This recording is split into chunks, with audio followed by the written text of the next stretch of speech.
দাও এখানে একটা দিয়ে দাও। হ্যাঁ বলো একদম সাউল করে নিয়ে ঠিক করো।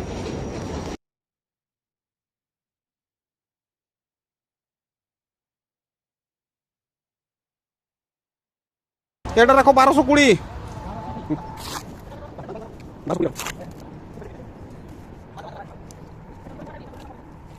ঠিক আছে 1200 জানাল আছে, 20 mm রাখছি ফ্রেমের জন্য, ঠিক আছে? যাতে ফ্রেমটা আমাদের ফিক্স হয়ে আসছে না, 1220 রাখবে। দুদিকে থেকে ভালো করে মাপে নিয়ে 1220 রাখো। তারপর এইটাটা একদম সাউল করে বসিয়ে দেবে, ঠিক আছে? এটা ঠিক করে সাউল।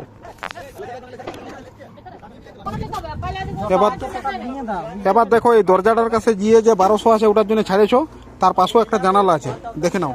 তার পাশে ডাব্লিউ লেখা আছে, মানে জানালা আছে। তার মানে এইখানে হ্যাঁ দরজা আছে। দরজাটা খুলবে কোন দিকে বলো? তারপর এটাও দেখতে হবে, এদিকে যদি দরজাটা থাকে আর এইদিকে ডোর আছে, তাহলে এইদিকে ডিয়ের দরজাটা খুলছে ওইদিকে, মানে এইখানে যেটা আমরা ডোর দিব সেটা ওইদিকে খুলবে। আর এই টারটা কোন দিকে খুলবে? এই টারটা এটা খুলবে কোথায়? এদিকটা তাহলে না, এদিকটা তো গ্রিল থাকবে, এদিকে বাইরে খুলবে, বাইরে করে দিবে। হ্যাঁ 2 পাল্লা করে দেবো এটা, ঠিক আছে? এটার জন্য গ্রিল আছে না, এটা 2 পাল্লা করে দেবো। তাহলে এটা মাঝে মাঝে করে দাও, এটা মাঝে দিয়ে দাও, মেপে নিয়ে দেখে নাও, আর মাঝে দিয়ে দাও। সেন্টার থেকে ওইদিকে 610 আর এদিকে 610 করে দাও।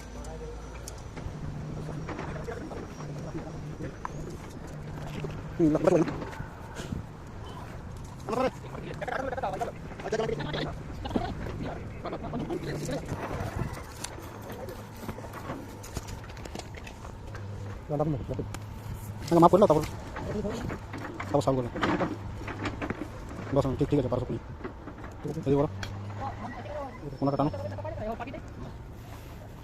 এটা যদি টেড়া আছে কি করে বুঝবে? এটা ওইটা কলম থেকে ওইটা মাপে দেখো না, মাপটা ঠিক আছে? এটা তুমি যে এটা টেড়ার মতন দেখাচ্ছে ওই মাপটা ঠিক আছে দেখো না? ওটা যদি টেড়া বসিয়েছো ওই অনুযায়ী এটা বসিয়ে দিচ্ছ তোমরা, ঠিক আছে? তাহলে ওটা ওইটা এবার সোজা হলো, এবার এইটাকে ঠিক করো।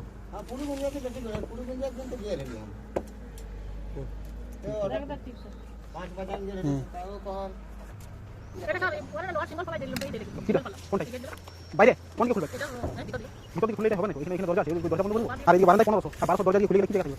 এদিকে আলাদা সেটা না, এটা রিলের উপরে ডাইরেক্ট রুম থাকে না? ডাইরেক্ট রুম পাইলে হতে পারে, ডাইরেক্ট রুম ব্যাপার আলাদা। আইটা ভিতর বারান্দা আছে না? হ্যাঁ এটা মাঝে দাও, এইটাতে 9 ওইটাতে আছে, সেরকম করে দাও।